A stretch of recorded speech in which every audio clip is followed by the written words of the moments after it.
माजी मुख्यमंत्री उद्धव ठाकरे यांनी सातत्यानं शिवसेना नेते एकनाथ शिंदे यांच्यावर शिवराळ भाषेत टीका केली आहे।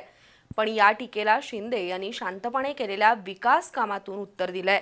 त्यामुळेच विधानसभेला चांगल्या जागा जिंकता आल्या असं प्रतिपादन खासदार श्रीकांत शिंदे यांनी केलं। शिवसेनेच्या कोल्हापुरातील मध्यवर्ती संपर्क कार्यालयाचं उद्घाटन आणि कार्यकर्त्यांच्या मेळाव्यात ते बोलत होते।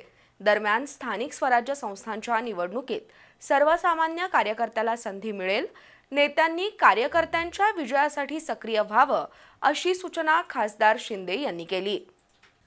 पालकमंत्री प्रकाश आंबेडकर यांच्या पुढाकारातून खानविलकर पेट्रोल पंपाजवळ शिवसेनेचं मध्यवर्ती संपर्क कार्यालय सुरू झालंय। या कार्यालयाचं उद्घाटन आणि कार्यकर्ता मेळावा आज खासदार श्रीकांत शिंदे यांच्या उपस्थितीत पार पडला। मेळाव्याच्या अध्यक्षस्थानी नामदार आंबेडकर होते। या कार्यक्रमातून एक प्रकारे स्थानिक स्वराज्य संस्थांच्या आगामी निवडणुकांच्या प्रचाराचा नारळ फोडण्यात आला। नुकत्याच झालेल्या लोकसभा आणि विधानसभा निवडणुकीचा संदर्भ घेत खासदार शिंदे यांनी अनेक मुद्द्यांना स्पर्श केला।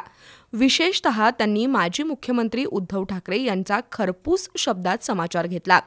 ठाकरे यांनी नेहमीच एकनाथ शिंदे यांच्यावर शिवराळ भाषेत टीका केली, पण महाराष्ट्रातील जनता त्यांना पूर्णपणे ओळखून असल्यानं ठाकरे गटाचा विधानसभेत दारुण पराभव झाला। एकनाथ शिंदे यांनी मात्र ठाकरे यांच्या टीकेला विकास कामातूनच उत्तर दिलंय, असं खासदार श्रीकांत शिंदे म्हणाले।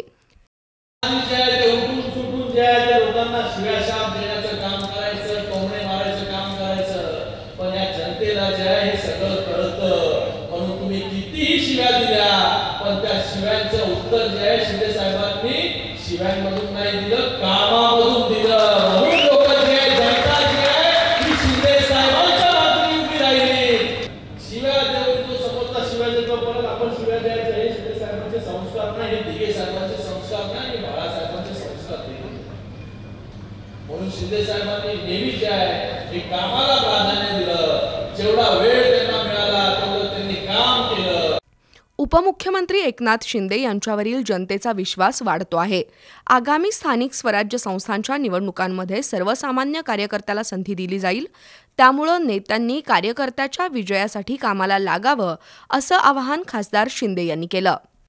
आणि आता यांच्या निवडणुका झालेल्या आहेत, जसं धैर्यशील मानेजी म्हणाले आज तुमच्या निवडणुका आहेत, म्हणून मला व्यासपीठावर बसलेल्या सगळ्यांना सांगायचं आहे की आपल्या निवडणुकीसाठी जीवाचं रान या सगळ्या लोकांनी केलं, रक्ताचं पाणी केलं आणि आपल्याला सगळ्यांना निवडून आणलं।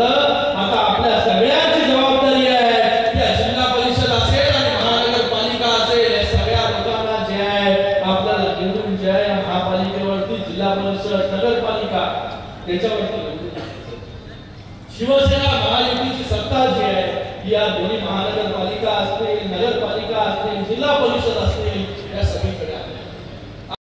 स्थानिक स्वराज्य संस्था निवडणुकीत शिवसेनेचा भगवा फडकवण्यासाठी सदस्य नोंदणी अभियान, नवीन शाखांची सुरुवात असे उपक्रम सुरू करण्याचं आवाहन खासदार शिंदे यांनी केलंय। तर पालकमंत्री प्रकाश आंबेडकर यांनी कोल्हापूर जिल्ह्यामध्ये महायुतीमध्ये शिवसेना हाच सर्वात मोठा पक्ष असल्याचं ठणकावून सांगितलं। त्यातून आगामी स्थानिक स्वराज्य संस्थांच्या निवडणुकीसाठी शिवसेनेनं आपला दावा अधिक भक्कम केला। यावेळी खासदार धैर्यशील माने, माजी खासदार संजय मंडलिक, आमदार राजेश क्षीरसागर, चंद्रदीप नरके यांचीही भाषणं झाली। कार्यक्रमाला आमदार अशोकराव माने, माजी आमदार जयश्री जाधव, सुजित मिंचेकर, रवींद्र माने, जालंधर पाटील, सत्यजित कदम, ललित गांधी, शारंगधर देशमुख यांच्यासह कार्यकर्ते उपस्थित होते।